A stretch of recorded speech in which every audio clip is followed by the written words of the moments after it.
ada orang DM. Ni. Storage alright tak tu? Sekejap kita tengok. Ni, tengok Ni, general about 512-137.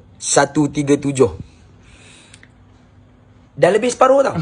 Nak tahu apa yang ada dalam ni? Kita tengok kita pergi galeri, kita pergi foto ni, terus lebih separuh.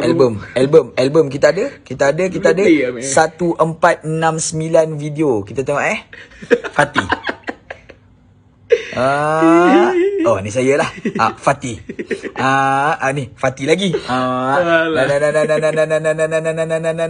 Okey, ni lah. Okey dah. Ni semua video Fatih ni. Semua video Fatih. Uzairi lah. Okey, Uzairi. Fatih lagi. Lagi. Mana? Ni. Ni semua ni. Ni Fatih lagi. Halah, ambil je lah phone ni Fatih. Halah.